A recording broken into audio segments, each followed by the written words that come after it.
திருஅண்ணாமலையார் கோயில் என்றும் திருவண்ணாமலை அருணாசலேஸ்வரர் கோயில் என்றும் அறியப்படும் தலம் சிவபெருமானின் பஞ்சபூத தலங்களில் அக்னித் தலமாகும். இது தேவாரப் பாடல் பெற்ற தலங்களில் நடுநாட்டு தலங்களில் ஒன்றாகும். ஒன்று திருவாசக திருத்தலங்களில் ஒன்று என்ற பெருமையினையும் கொண்ட தலமாகும். 2 இத்தலத்தின் மூலவர் அருணாசலேஸ்வரர் என்றும் அம்பிகை உண்ணாமுலையாள் என்றும் அழைக்கப்படுகிறார். பிரம்மாவிற்கும் திருமாலுக்கும் தங்களுக்குள் யார் பெரியவர் என வாக்குவாதம் எழ, இடையில் நெருப்புப் பிழம்பு தோன்று, நம்மில் யார் இதன் அடியையும் முடியையும் கண்டறிபவரே நம்மில் பெரியவர் என உரைத்தனர்.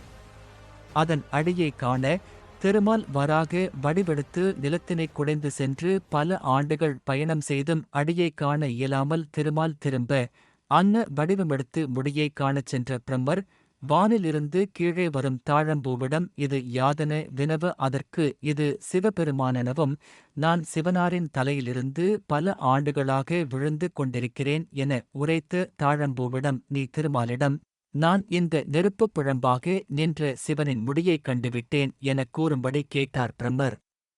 தன்னால் அடியைக் கண்டறிந்தளக்க முடியாததை ஒப்புக்கொண்ட திருமாலிடம் பிரம்மன் நான் பகரதனுக்காக ஆகாயகங்கையை தனது செஞ்சடையில் தாங்கி சிவகங்கை என பெயர் மாற்றிய சிவபெருமானின் முடியைக் கண்டுவிட்டதாகவும் அதற்கு இந்த தாழம்பூவே சாட்சி என உரைத்தும் நீ எனக்கு ஒரு குழந்தைக்கு ஒப்பானவனெனக் கூறி எள்ளிநகையாடியதால் ஆத்திரமுற்ற சிவன் பத்மகர்ப்பத்தில் பிரம்மன் திருமாலின் உந்தை கமலத்தில் தோன்றுவாரெனவும் தாழம்பூ சிவபூசையில் இனிமேல் பயன்படாதெனவும் உரைத்தார்.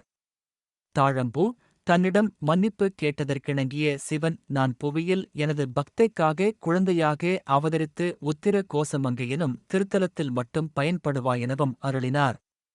திருமாலால் தன்னை அளக்க இயலாததால் திருமாலை சிறியவரென உரைப்பார்களெனவும் பிரம்மா கேட்ட மன்னிப்பினால் அவருக்கு வழிபாடு நிகழவேண்டி சிவபெருமான் சிவலிங்கத்தின் அடிப்பாகத்தில் பிரம்மர், நடுப்பாகத்தில் திருமால், மேல்பாகத்தில் சிவனும் நின்று சிவலிங்கமாக தோன்றினர். தன்னை நோக்கித் தவமியற்றிய பார்வதியை தன்னுடைய இடப்பாகத்தினிலமர்த்தி அர்த்தநாரீஸ்வராய் கருவறையின் பின் புறம் ஐம்பொன் சிலை உள்ளது நின்ற பெருமைக்கு உரிய தலம் இத்தலம் ஆகும். திருவண்ணாமலையை நினைக்க முக்தி என்று பக்தர்களால் போற்றப்படும் சிறப்பு வாய்ந்த தலம் இது. இத்தலத்தினை நால்வர் என்று அழைக்கப்படும் அப்பர், சுந்தரர், சம்பந்தர், மாணிக்கவாசகர் ஆகியோர் தேவாரம் பதிகங்களை பாடியுள்ளார்கள். இத்தலத்தின் மூலவர் சிவபெருமான் என்றாலும் இங்குள்ள முருகன் மீது அருணகிரி நாதர் பாடல்களை பாடியுள்ளார். இத்தலத்தில் உள்ள மலை எல்லா யுகங்களிலும் அழியாமல் இருப்பதாகவும் இம்மலையானது சிவபெருமானே என்றும் சைவர்கள் நம்புகிறார்கள். இதனால் இம்மலையை வலம் வருதலை கடைபிடிக்கின்றனர். இவ்வாறு மலையை வலம் வருதல் கிரிவலம் என்று அழைக்கப்படுகிறது.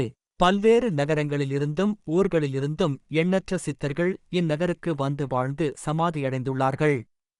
அவர்களில் ரமணர், சேசாத்திரி சாமிகள், விசிறி சாமிகள், குரு நமச்சிவாயர், குகை நமச்சிவாயர் போன்றோர் குறிப்பிடத்தக்கவர்கள். இவர்களின் சமாதிகள் கிரிவலப் பாதையில் அமைந்துள்ளன. முக்தி தரும் தலங்களில் திருவண்ணாமலை நினைத்தாலே முக்தி தரும் என்பது சைவர்களின் நம்பிக்கையாகும்.